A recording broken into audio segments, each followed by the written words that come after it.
스펙도 괜찮고 외모도 나쁘지 않고 성격도 좋다는 소리 듣는데 왜 나만 연애가 안 되지? 혹시 이런 생각 해본 적 있으세요? 사주 상담하면서 이런 분들 정말 많이 봤거든요. 근데 신기한 게 이분들 사주 보면 비슷한 패턴이 보이더라고요. 성격 문제 아니고요. 연애 경험이 부족한 것도 아니에요. 사주 구조상 연애가 어렵게 되어 있는 거예요. 근데요, 같은 사주인데도 연애 잘하는 사람이 분명히 존재합니다. 차이점이 뭘까요? 연애하기 힘든 사주인데도 연애 잘하는 사람들은 보통 자기 사주 특성을 알고 그에 맞는 방법을 쓰시더라고요. 오늘은 연애가 안 풀리는 사주 유형 4가지, 그리고 각 유형별 해결법까지 싹 알려드릴게요. 첫 번째 유형, 인성이 과다한 사주예요. 저는 이런 분들을 연애를 논문 쓰듯이 하는 사람이라고 불러요. 인성이 뭐냐면요. 쉽게 말해서 생각이에요. 공부, 사색, 내면의 세계, 이런 게 강한 사람들은 기본적으로 혼자 있는 게 편하죠. 이런 분들 특징이 완벽한 사람 나타나면 그때 연애해야지. 나 연애에 관심 없는 건 아닌데 막상 다가가려니까 귀찮아. 저 사람 괜찮아 보이는데 거절당하면 어떡하지? 아 몰라 집에서 넷플릭스나 보자. 이런 게 다 인성 과다의 사주의 전형적인 패턴이에요. 연애라는 게 결국 내 에너지를 밖으로 표현하고 관계를 만들어 나가는 건데요. 인성이 너무 강하면 이 흐름이 막혀요. 그래서 이성 친구는 있는데 그냥 친구로 끝나죠. 썸 타다가도 본인이 먼저 귀찮아 하면서 접어버리는 경우가 많아요. 그런데 인성 과다사주인데 연애 잘 풀리는 분들 보면 공통점이 있어요. 이분들이 뭘 했냐면요. 생각하는 시간을 행동하는 시간으로 바꿨어요. 인성이 강하면 생각이 많잖아요. 이게 문제예요. 저 사람 괜찮을까? 거절당하면 어떡하지? 지금 타이밍이 맞나? 이런 생각하는 동안 기회가 다 지나가는 거죠. 그래서 인성 과다사주한테 드리는 솔루션은요. 생각 3번 하면 최소 1번은 행동으로 바꿔라입니다. 인성 과다사주는 머리가 좋아요. 분석력도 있고요. 근데 연애는 분석으로 하는 게 아니거든요. 상담했던 분 중에 이런 분이 있어요. 원래 소개팅 한번 나가면 일주일 동안 재면서 분석했대요. 그 사람이 이렇게 말했는데 무슨 의미지? 이 사람 나랑 잘 맞나? 이러면서요. 근데 상담 이후에 방법을 바꿨거든요. 분석하는 시간에 그냥 다음 만남을 잡은 거예요. 생각을 줄이니까 오히려 편해지더래요. 어차피 다음 만남도 있으니까 이번에 좀 별로여도 괜찮아. 이런 마인드가 생긴 거죠. 인성 과다사주는 생각을 멈추는 게 아니라 생각의 방향을 판단해서 행동 계획으로 바꾸는 게 아주 중요해요. 이 사람이랑 될까 안 될까 대신에 다음에 뭐 하면 재밌을까를 생각해야 하는 거죠. 참고로 인성 과다사주는 식상이 발달한 사람을 만나면 좋아요. 그 사람이 표현을 대신 해주거든요. 서로 보완이 돼요. 두 번째 연애가 힘든 유형은 겁재가 과다하고 여기에 상관까지 있는 사주. 저는 이런 분들을 감정 롤러코스터 사주라고 불러요. 이분들 특징이 딱 한 문장으로 정리가 돼요. 나도 나를 잘 모르겠어요. 이런 사람들은 완전 뜨겁게 사랑하거든요. 완전 올인해요. 근데 갑자기 식더라고요. 근데 웃긴 건 본인도 왜 식었는지 몰라요. 아니면 한 사람한테 집중을 잘 못해요. 이 사람도 좋고 저 사람도 좋고 소위 말하는 양다리 기질이 있어요. 겁재라는 게 충동, 경쟁심, 나도 갖고 싶어 이런 에너지거든요. 여기에 상관이 붙으면 틀을 깨고 싶어, 자유롭고 싶어 이런 게 더해져요. 그러니까 안정적인 연애가 어렵죠. 연애가 모험이 되고 극단적이 되고 때로는 파멸적이기까지도 해요. 시작은 항상 화려한데 끝은 좀 처참한 경우가 많더라고요. 근데요, 겁재 상관사주인데 오래 만나고 결혼까지 간 분들 보면 공통점이 있어요. 이분들이 뭘 했냐면요. 새로운 자극을 밖에서 찾지 않고 한 사람 안에서 찾았어요. 겁재 상관이 왜 금방 식냐면요. 이 사주는 자극이 필요해요. 새로운 거, 짜릿한 거, 예측 불가능한 거.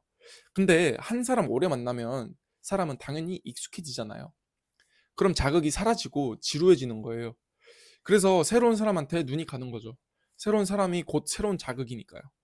근데 이거 반복하면 평생 똑같거든요. 새 사람 만나고 익숙해지고 싶고 또 새 사람 만나고 익숙해지고 싶고. 그래서 제가 겁재상관사주한테 드리는 솔루션은요. 자극의 방향을 사람이 아니라 경험으로 바꿔라 라고 해요. 한 사람이랑 만나면서 그 사람이랑 새로운 걸 많이 해보라고 말을 하거든요.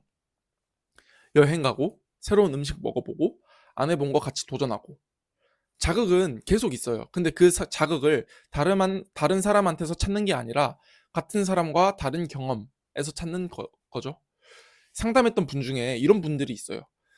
원래 3개월 넘기는 연애가 없었대요. 항상 그쯤 되면 다른 사람이 눈에 들어왔다고 하시더라고요. 근데 상담 이후에 방법을 바꾸셨거든요.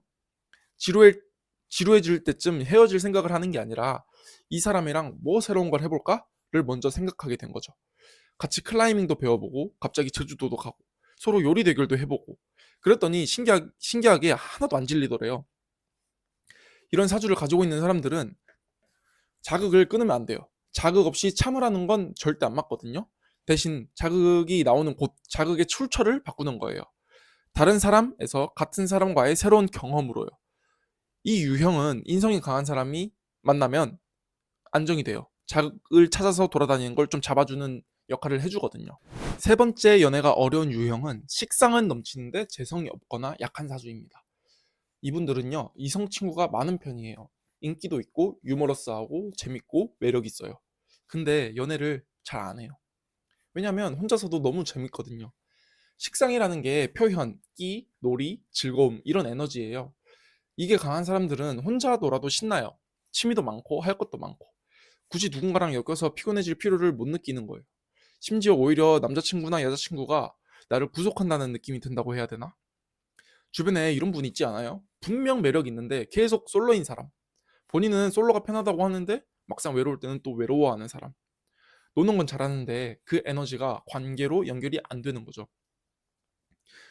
그럼 이분들에게도 한번 솔루션을 드려볼까요? 식상 과다인데 좋은 사람 만난 분들 보면 공통점이 있어요. 이분들이 뭘 했냐면 혼자 노는 에너지를 누군가한테 보여주는 에너지로 바꿨어요. 식상이 왜 혼자서도 재밌냐면요. 이 사주는 표현 욕구가 강해요. 뭔가 만들고 보여주고 그걸 또 반응받는 게 즐거운 거죠. 근데 혼자 놀면 이게 다 자기 내면 안에서 끝나요.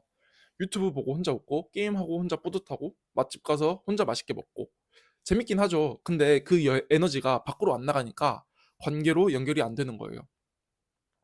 그래서 식상 과다 사주한테 드리는 솔루션은요. 혼자 즐기던 걸 누군가한테 공유하거나 같이 해라. 이거입니다. 중요한 건요. 그냥 모임 나가라가 아니에요. 본인이 좋아하는 걸 통해서 사람을 만나라는 거예요. 이 사주는 관심 없는 사람이랑 억지로 만나면 더 피곤해요. 차라리 집에서 혼자 놀지. 이렇게 되거든요. 근데 본인이 좋아하는 걸 같이 하면 달라요. 표현 욕구가 자연스럽게 발휘되거든요. 상담했던 분 중에 이런 분도 있어요. 보드게임을 엄청 좋아하시는데 맨날 혼자 유튜브로 보드게임 영상만 봤대요. 근데 보드게임 모임을 나가기 시작했는데 처음에는 귀찮았는데 게임하면서 자기도 모르게 신나서 떠들게 되더래요. 그리고 거기서 만난 사람이랑 지금 잘 만나고 있다고 하더라고요. 이런 사주는 연애하려고 밖으로 나가면 안 맞아요. 놀려고 나갔는데 자연스럽게 연결되는 게 좀 잘 어울리죠. 혼자 즐기던 거 있잖아요. 그거 같이 할 사람이나 모임을 한번 찾아보세요. 그게 이 사주한테 가장 자연스러운 연애 시작점이에요. 마지막 네 번째 유형. 재성이 아예 없거나 관성이 아예 없거나 비겁으로 둘러싸인 사주. 저는 이런 분들을 연애 초보 운전 사주라고 불러요. 이분들 특징이 이성에 대한 감각이 둔하다예요. 재관이 발달한 사람들은 어릴 때부터 이성에 대한 감각이 있어요. 대부분 어릴 때 연애도 자연스럽게 해요. 근데 비겁으로 둘러싸인 사람들은 이게 좀 둔해요. 연애해도 좀 어설프고요. 나는 솔로 같은 프로그램에서 이불킥 장면이 나오잖아요. 대부분 이런 유형이라고 보시면 돼요. 본인은 잘하고 있다고 생각을 하는데 밖에서 보면 왜 저러지 싶은 거죠. 내가 왜 그랬지 하는 순간들이 뒤돌아보면 많아요. 근데 이런 비겁 과다인데도 연애 잘 풀린들 보면 다 방법이 있더라고요. 이분들이 뭘 하냐면 혼자 판단을 하지 않고 외부 기준으로 판단을 해요. 비겁이 강한 사람이 왜 이성 감각이 둔하냐면요. 이 사주는 완전히 나 중심이에요.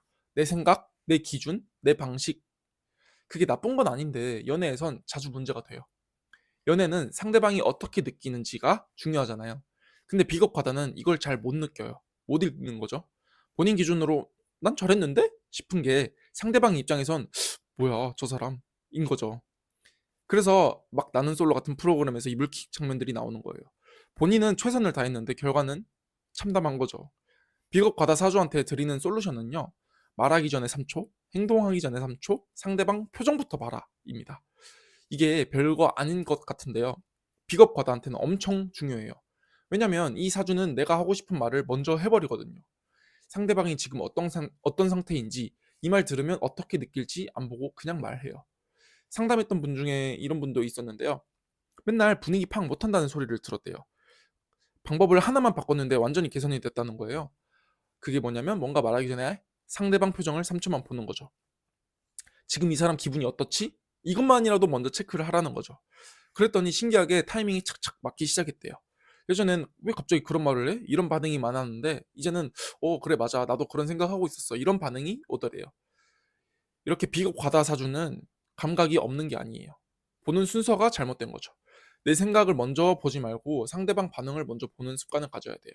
3초만 멈추고 상대방을 보는 것 이것만 들여도 완전 달라져요. 이 유형은 관성이나 재성 있는 사람 만나면 아주 좋아요. 외부 기준을 자연스럽게 가져다 주거든요. 오늘 연애가 안 되는 사주 유형 4가지 살펴봤는데요. 혹시 이거 완전 나인데? 싶은 유형 있으셨나요?